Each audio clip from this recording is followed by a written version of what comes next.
Hello, great people. There's a shocking breaking news that is making Nigerians to either ask questions or demand answers. As Mike Arnold, former US mayor who recently visited Nigeria under the invitation of Reno Omokri, had made a staggering revelation that the Sultan of Sokoto, Mohammed Abubakar III, is allegedly complicit in the activities of Boko Haram in Nigeria and the alleged Christian genocide. Mike Arnold, the former US mayor, made this shocking revelation as the US President Donald Trump declared Nigeria a country of particular concern over alleged Christian killings and general insecurity in the country. On this episode of Politics with Joshua Plug, I have a lot to unveil for you. I have a lot of data to share with you on this episode. And let me tell you that this is a different episode, which is because I am not going to analyze anything for you on this episode. You are used to me analyzing, but strangely on this episode, I'm not analyzing anything. I'm just going to share the informations with you. The informations in public domain, the accusation of Mike Arnold, and the response of the Sokoto Caliphate. I will be sharing these informations with you. There's a lot of information here, so I won't have time to analyze. So what we are going to do on this episode is that I will shift the role. I look forward to you analyzing it for me in the comment section. What do you think about these data that I'm about to share with you? And I look forward to read your impression in the comment section as regards it. So you are my analyst on this episode. I am just sharing these shocking data with you. And if you care to know, on this episode, I will be reading to you some old headlines of some issues that were attributed to the Sultan of Sokoto. I will be giving you the revelation of Mike Arnold, first revelation, second revelation. I will be sharing with you the response of the Sultan of Sokoto. Then I would be sharing with you something in Bill Graham's memo. Something in it, there is something as regards the alleged taking over of Nigeria by Islamist fundamentalists. I will be sharing that with you. A lot to share with you on this episode. Now let's dive into it. My people, let me read to you some old headlines. Now, these headlines that I'm about to read to you is like me setting the background so that when I'm reading the accusation of Mike Arnold, some won't come as a surprise to you. Now, let me read to you these headlines, which is that Nigeria, Sultan of Sokoto condemns Boko Haram crackdown. You heard me right. Sultan of Sokoto condemns Boko Haram crackdown, which is that, well, you shouldn't touch these Boko Haram guys. You shouldn't be hard on them. You should try and, be merciful or pamper them. That is what this headline means. Another one here says, you fight Almighty Allah when you fight Boko Haram. Sultan of Sokoto. You fight Almighty Allah when you fight Boko Haram, says Sultan of Sokoto. Now, let me read to you something that was published years ago. Now, these are not new headlines. These are headlines of like 2012, 13, 14. These are old headlines, as I said earlier. Now, let me read to you something attributed to the Sultan of Sokoto years ago. It says, the Sultan of Sokoto, Alhaji Mohammed Saad Abubakar, has urged President Goodluck Jonathan to declare amnesty for members of the fundamentalist sect Boko Haram as part of the measures to halt the insurgency by the group. You can see here, and it reads that the Sultan of Sokoto is telling the then President Goodluck Jonathan that, well, if you want any form of peace, then you should grant amnesty to the Boko Haram terrorists. Now, let me read to you a latest headline, which says that breaking, Sultan of Sokoto reject claims of Christian genocide in Nigeria. Now, I've given you these headlines, and I want you to follow me carefully in the next revelation that I'm about to give to you, which is the accusation of Mike Arnold, the mayor of former mayor, of Texas in United States.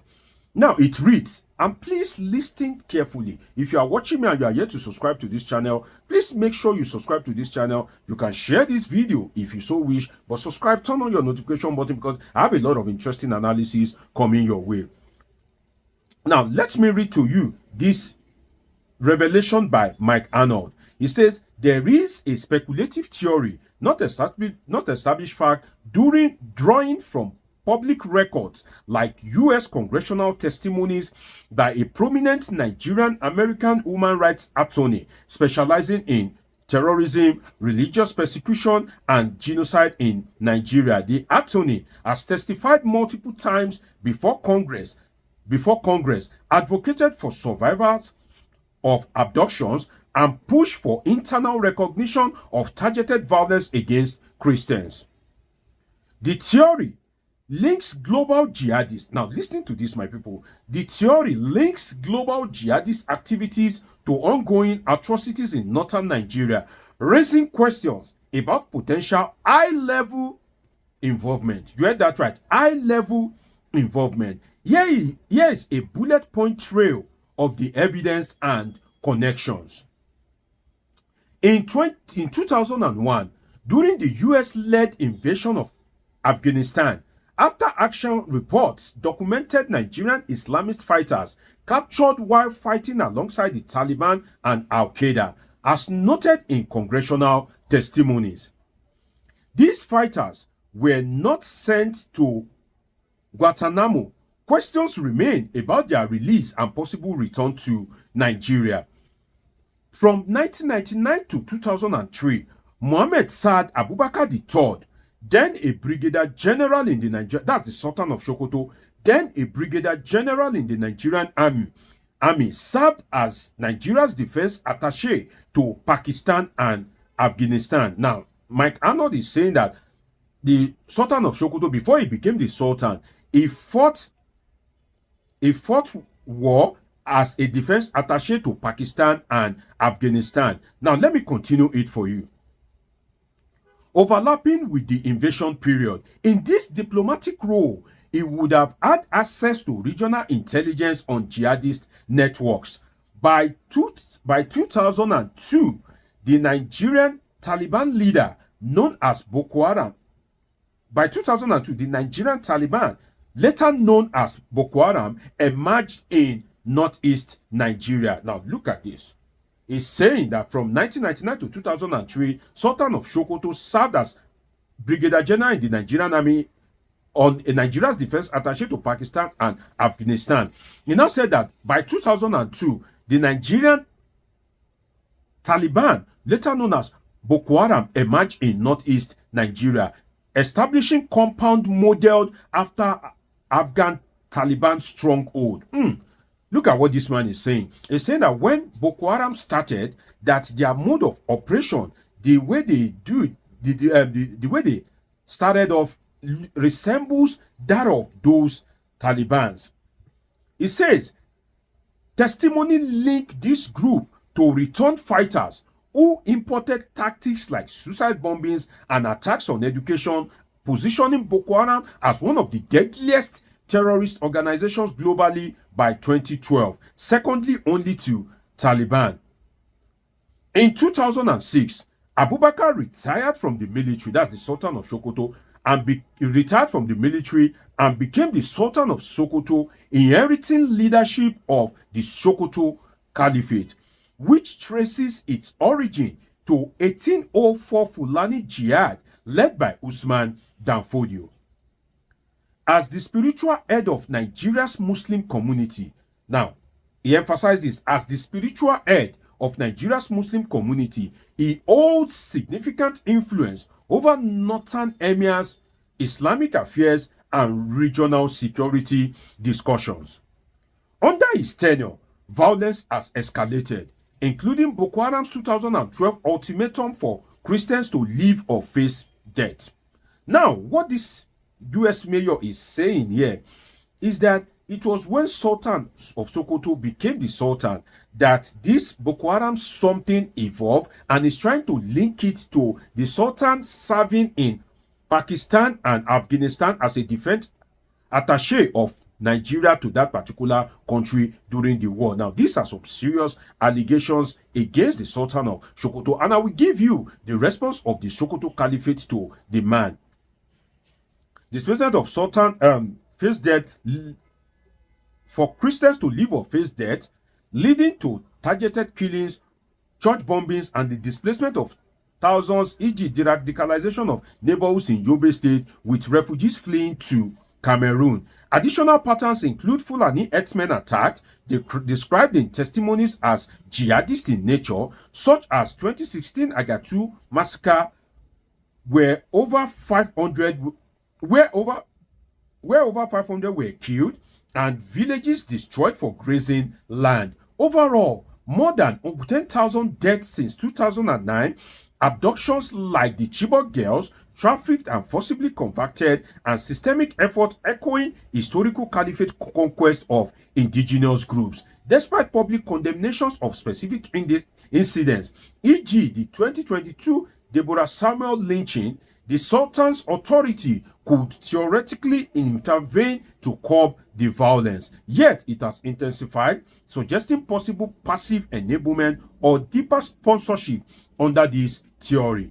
The connections, now this is like a subheading. The Afghan overlap could have facilitated the transfer of jihadist expertise.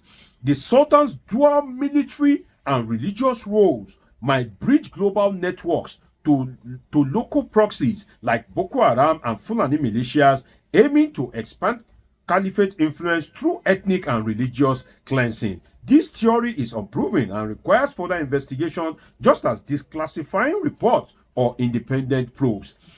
It's based on patterns in available evidence. For sources, check U.S. congressional records on Boko Haram hearings, for example, 2012 to 2016. You can see the link and some of the earth-wrecking accusation by Mike Arnold, former U.S. mayor U.S. mayor that visited Nigeria recently.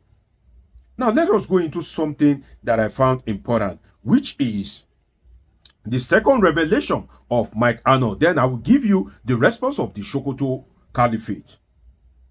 Now, responding, the second revelation by Mike Arnold. Sorry, I have a lot of data here, so I'm trying to bring it out. It says, I challenge the Sultan of Sokoto to prove he's not the architect of this genocide, that's the Christian genocide, that he did not, while serving the Taliban in Afghanistan, connect with and recruit Al-Qaeda and other international terrorist groups to Nigeria, where he has provided them safe haven, vast resources, and unlimited Christian blood to fuel their bloodlust. That he is not the architect of the reprehensible scheme to advance his Sultanate's long-ruling jihad.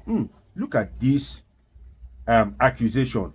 That is, he should prove, that is, the Sultan should prove that he is not the architect of the repressible scheme to advance his Sultanate long-running jihad, to establish his Sharia court over the nation and around the world, that is not personally enriched by the sale of blood minerals looted from under the killing fields, that is not in coalition with the Nigerian government, might as well trying to do this in preparation for his forthcoming fraudulent defense in international court for crimes against humanity. Yes, you heard it right. Perhaps you heard it first on this channel that the U.S. mayor is facilitating to make sure that the Sultan of Sokoto is tried in the international court for crimes against humanity. Now, with all these accusations, you can see the shocking revelations and accusations that the U.S. mayor, former U.S. mayor, has made. Now, what is the response of the Sokoto Caliphate to all of these shocking revelations? As published in Punch, which is the only major newspaper that I can say gave it what I can call a Passover reporting. That's how I can put it. Now, it says in this title, ex-U.S. mayor, Sultan clash over alleged Christian genocide. And there's a paragraph there that summarizes the feeling or the response of the Sokoto Caliphate, which is that the Sultanate Council of Sokoto described Arnold's statement.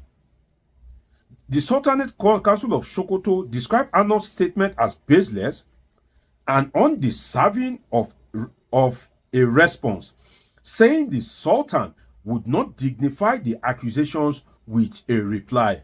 That is what the Sultanate had to say. That Arnold's statement is baseless. Get out of here, Arnold. We are not going to dignify you with a reply. So based on all what the former US mayor has revealed, that is just the only thing that the Sultanate have said under the leadership of Abubakar Muhammad, the Sultan of Sokoto. So you can see that a lot is happening. What a time to be alive as a Nigerian. Now, let me share something with you. As I promised you that I'll share something with you about Billy Graham's memo. Now, let me try and get it. Let me share something that will be of interest to you in the memo of Bill Graham. Now, Bill Graham's memo, titled The Autobiography of Billy Graham. Not Bill Graham, apologies, Billy Graham. It says, look at this, page 344. It said, the Sultan, and I'm reading from the book, the Sultan was considering the king of Kaduna. He was a big man in flowing white robes before whom his people knelt to conduct their business. I had a 90-minute interview with him. He already knew all about me and what I was doing. I told him about my faith and what Christ meant to me. Within 10 years, he said to me, "You Christians will be pushed into the sea. We are going to take over all of Africa." That's in God's hands, I replied. Maybe I should read that for you again. Within 10 years, he said to me, "You Christians," that is within 10 years, "you Christians will be pushed into the sea. We are going to take over all of Africa." That is in God's hands, I replied. He agreed with that. Page 344 in Bill Graham's memo, titled The Autobiography of Bill Graham. Do well to catch up with it and do an extensive reading yourself, so you can see that a lot is happening, a lot of accusation, but in all of this, the Sultan is not saying anything. And I remember recently that the Sultan said that he wants social media regulated, and some of these people that are buying the ideology of Mike Arnold are saying that, does the Sultan want the social media regulated just so that the atrocities of some of these people will not make it to social media? Because before the advent of social media, you can do anything and get away with it. But now, if there's an attack somewhere, so far you have a phone, you can report it and it will go viral. This is the accusation of Mike Arnold, former US mayor of Blanco, Texas, against Nigeria's Sultan of Sokoto. All these things that I've read, I must say a disclaimer that they are not my personal opinion, and that is why you would see that I'm reading everything out to you, and I've not analyzed anything in this particular video. Rather, I look forward to you to analyze all these that I've presented before you in the comment section. If you are yet to subscribe, do well to subscribe to this channel, because I have more explosive videos coming your way. It's been an interesting time with you. Subscribe, turn on your notification button, catch up with my past videos, share this video if you like. See you in my next video. I love you all sincerely.